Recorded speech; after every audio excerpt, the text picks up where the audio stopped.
Hi, my name is Ella Gareva, and I'm the mother of two children from Hampstead, Alisa and Gabrielle, who have been unlawfully removed from me on 9/11/2014.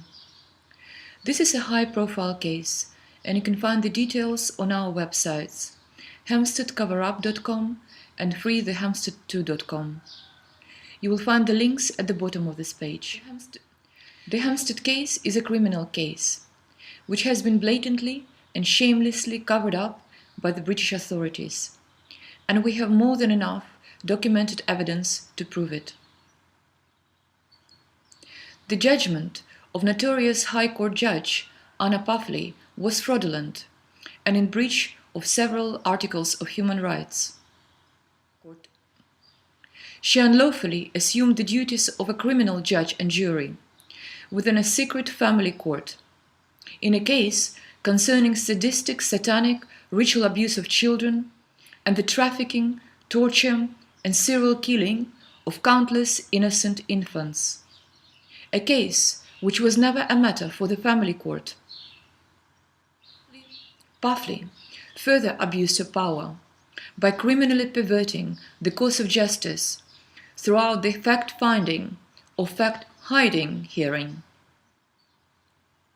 The crucial evidence, 2.5-hour recording made by the Special Constable Jean-Clément Yahirou, was hidden away on the second day of the investigation. Puffley acknowledged this fact of concealment, yet failed to order a reinvestigation. She dismissed and ridiculed the medical findings of a respected medical specialist in child sexual abuse with 26 years of experience that conclusively confirmed the children's allegations.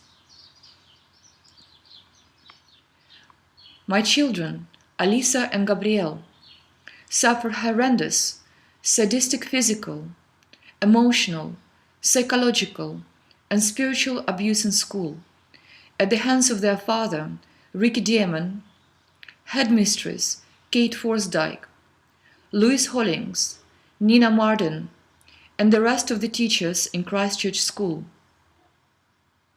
Social workers, parents, and the members of the Metropolitan Police Service. They were then further abused, damaged, and traumatized by the authorities, who removed them from the care of a loving mother and family. Alisa and Gabrielle were essentially jailed and held incommunicado for all this time since September 2014. My entire family, my parents, my son, their brother, my sister, uncle and aunts, all of whom children are very close to, have been denied contact without any court order in place. Initially, my children were taken away from me on the pretext that I wasn't capable to protect them from the abuse in school. However, once Alisa and Gabrielle were snatched, they were forced to retract, and the criminal acts were covered up. The Satanists who have my children tattoo and pierce the genitalia of the special children. I would like to remind everyone that all the children from the so-called special families, all the teachers, and a lot of the parents have devil tattoos on their private parts.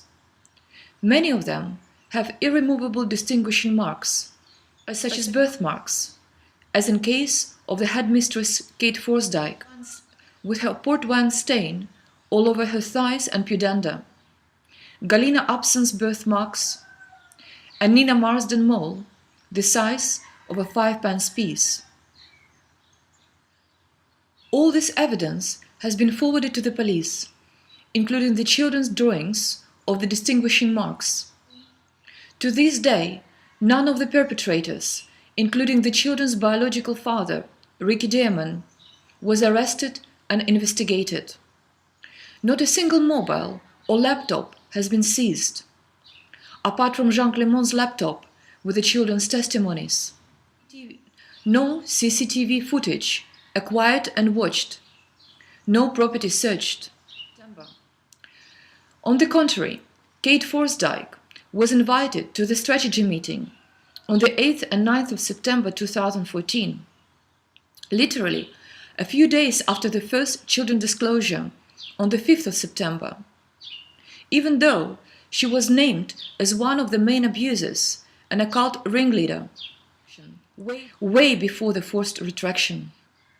In spite of the well-documented cover-up, the British authorities remain quiet. We still await the response from the Home Office and other governmental organizations. Since May 2015, at the start of campaign to release Alisa and Gabrielle, we learned that the key child protection organizations are unwilling, unable to take any actions, therefore are also complicit in crime and the cover-up of that crime. For example, the NSPCC are not interested in investigating the horrendous abuse of my children, Alisa and Gabrielle. Neither are they concerned with securing the safety of other children who are still being sadistically gang-raped, tortured and traumatized. The majority of these children have tattoos and some pierce rings like Courtney. For the second time, the Independent Police Complaint Commission, IPCC, has ordered the police to reinvestigate the case, with no avail. All major media outlets were served with a Defense Advisory DA notice. This is a notice sent out on questions of national security. According to dnotice.org.uk, the objective of such a notice is to prevent inadvertent public disclosure of information that would compromise UK military and intelligence operations and methods, or put at risk the safety of those involved in such operations, or lead to attacks that would damage the critical national infrastructure and or endanger lives. Is the Hampstead case associated with military and intelligence operations, as in other high-profile cases? The Jimmy Savile cover-up, the Franklin cover-up, the McMartin case, Finders? Our research shows that it is, which means all children in this country are in immediate and present danger. I had only several contacts with Alisa and Gabrielle between September and December 2014. Once my children asked to go home, and we discussed writing the letter to the judge, all the contacts were immediately suspended. We don't know if Alisa and Gabrielle are still suffering the torture and abuse. They were kidnapped and held by the same people who subjected them to it. We don't even know whether they are still alive. According to the fraudulent and unlawful judgment of the above-mentioned judge, all my parental rights were removed. The local authority is under no obligation to notify me of my children's health, education or well-being. I myself have had to leave the UK in order to protect my life and freedom. I was essentially framed for arrest and prevented from participation in any trial when a governmental agent, Sabine McNeill, published confidential court material online, behind my back and without my consent. On the 12th of February 2015, 10 policemen, including 2 persons with medical kits, showed up at my doorstep, threatening to force entry. Luckily, I escaped. We know that the father of the children, Ricky Dearman, accused of torture, cannibalism and serial murder, was given double-time access to the children from the beginning, and according to the order from August 2015, was considered to be the main guardian and was supposed to receive the full custody of Alisa and Gabrielle within 6 to 12 months from that order. In the Hampstead case, we have witnessed the illegalities of police and local authority actions, ignorance of children's rights, ignorance of risks to multiple children, and the abomination of justice delivered by High Court is now supported and endorsed by the BBC. My children were damaged by authorities, unlawfully removed from my care by those authorities, further abused by those authorities, who to this day hope only to arrest and prison myself for breaking family court secrecy rules via a thoroughly unlawful judgment which has judged me guilty in crimes I did not commit. The cover-up is blatant and is itself yet further evidence, which most disturbingly gives insight into just how deeply the criminally insane sadists are embedded in every British authority, and to the extent they have full control of BBC News. Because surely the BBC News team are not that stupid to miss all of the points now upheld by the IPCC.